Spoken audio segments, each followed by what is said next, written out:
ప్రాచీన సాంప్రదాయ కళలు పోషించడంలో ప్రజలు చైతన్యవంతులై బాధ్యత వహించాలని కోలాట గురువులు తాతాజీ సాయిలు కోరారు. ఆదివారం రాత్రి రంగంపేట శ్రీ మణికంఠ క్షేత్రం వద్ద కోలాటం కళాకారుల గజ్జెల పూజలు చేయించి మాట్లాడారు. త్యాగరాజు, పురంధరదాసు, రామదాసు తదితర భక్తులు ఆలపించిన భక్తి గీతాలని కోలాట నృత్య ప్రదర్శన ద్వారా భావితరాలకు అందించడంలో అందరూ సహకరించాలని ఆయన కోరారు. సుమారు 40 రోజుల పాటు 40 మంది బాలబాలికలకు ఈ కోలాటం నృత్య ప్రదర్శన నేర్చుకున్నారని, దీన్ని ప్రోత్సహించిన తల్లిదండ్రులకు కృతజ్ఞత తెలిపారు.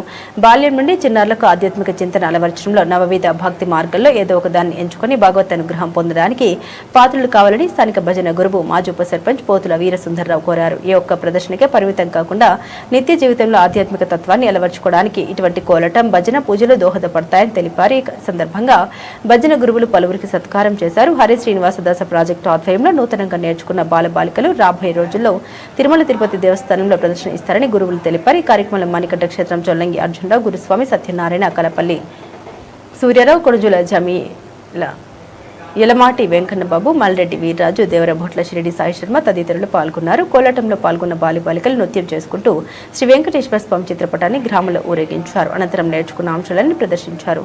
సుమారు 3 గంటల పాటు నిర్వహించిన ఈ కోలాట నృత్య ప్రదర్శన ఆద్యంతం ప్రేక్షకుల్ని అలరించింది.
ఈ యొక్క ఆధ్యాత్మిక కార్యక్రమాలు తిరుమల తిరుపతి దేవస్థానము దాస సాహిత్య ప్రాజెక్టులో భాగంగా శ్రీమాన్ పగడాల ఆనంద తీర్థాచార్యులు దాస సాహిత్య ప్రాజెక్టు స్పెషల్ ఆఫీసర్ గారి ఆధ్వర్యంలో ఈ యొక్క కార్యక్రమాల్ని నేర్పించుకుంటూ ముందుకు వెళ్తూ ఉన్నాము. దానిలో భాగంగా దాదాపు 40 రోజుల పాటు 35 మంది సభ్యులతో ఈ యొక్క రంగంపేట గ్రామ చిన్నారులకు నేర్పించడం జరిగింది. ఆ చిన్నారులతో ఈ రోజున అంగరంగ వైభవంగా గజ్జెల పూజ అనే కార్యక్రమాన్ని నిర్వహించుకొని సాయంకాలం వేళ మొట్టమొదటి ప్రదర్శనగా ఈ రోజు చేయడం జరిగింది. ఇందులో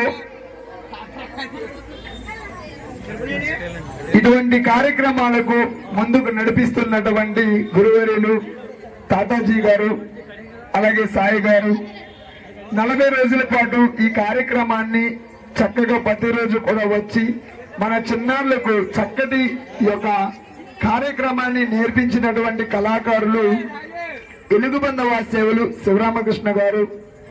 వీరు ఈ కార్యక్రమాన్ని చక్కగా రూపుదిద్ది ఈరోజు ఇంత చక్కటిగా జరగడానికి కారకులయ్యారు. అలాగే ఈ చిన్నారుల్ని ప్రతిరోజు కూడా పంపించి చక్కటి కార్యక్రమాన్ని భగవంతుడు సేవ చేసే దానిలో ఆ చిన్నారులు లీనమయ్యే విధంగా ఆ చిన్నారులు తల్లిదండ్రులు కూడా చక్కగా వారిని పంపించి కార్యక్రమంలో సేవ చేసే విధంగా మంచి మార్గాన్ని అలవర్చుకునే విధంగా వారు కూడా ఆ చిన్నారులను ప్రోత్సహించి ఇక్కడికి పంపించడం జరిగింది.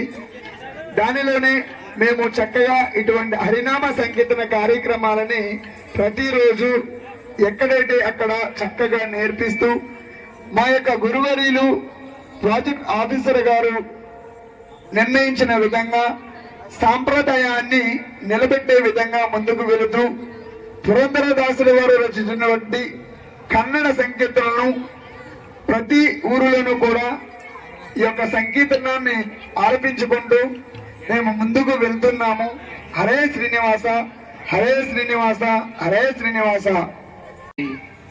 ఆ 2 టీములు కూడా డ్రాప్ అయిపోయినాయి. దయించి ఆ రకంగా కాకుండా మనం నేర్చుకున్న దానికి ప్రాధాన్యత ఉండాలి. మనకి నేర్పించినటువంటి గురువులకి ప్రాధాన్యత ఉండేలా కాపాడాలి. మరి ముఖ్యంగా మరి చిన్నారులందరూ కూడా మరి రేపు రాబోయే రోజుల్లో యుక్త వయసు వచ్చేటప్పటికి మరి పుట్టినింటి నుండి మెట్టినింటికి వెళ్ళక తప్పదు. కాబట్టి మన సనాతన ధర్మాన్ని ఆధ్యాత్మిక చింతనని కాపాడటం కోసం ఒకవేళ అత్తోరింటికి వెళ్ళినప్పుడు 40-30 మంది కోలాటానికి దొరకకపోయినా ఈ యొక్క వెంకటేశ్వర స్వామిని జపిస్తూ తప్పిస్తూ కనీసం తాళాల భజనన్నా చేసేటువంటి అలవాటు నేర్చుకుంటారని మా యొక్క పెద్దల కోరిక. ఎందుకంటే సనాతన ధర్మం అంతరించిపోకూడదు. మన ధర్మాన్ని మించిన ధర్మం లేదు. అందుచేత మీరందరూ కూడా అత్తోరింటికి వెళ్ళిపోయినా కోలాటమో భజనో మన ఇంట్లో పూజలో పునస్కారాలు ఏయోటి మన తల్లిదండ్రులు ఎలా చేశారో వాటిని తూచా తప్పకుండా మన గురువర్యులు మనకి ఏమి నేర్పించారో అవన్నీ కూడా చిరస్థాయిగా ఉండేలాగా మీరు మళ్ళీ అత్తోరింటికి వెళ్ళిపోయిన తర్వాత మీకు పుట్టిన పిల్లలకు కూడా ఇదే సనాతన ధర్మాన్ని ఆధ్యాత్మిక చింతనని అలవర్చుకునేలాగా మీరందరూ తయారు చేస్తారని ఆశిస్తూ హరే శ్రీనివాస, జై శ్రీరామ్, జై శ్రీరామ్.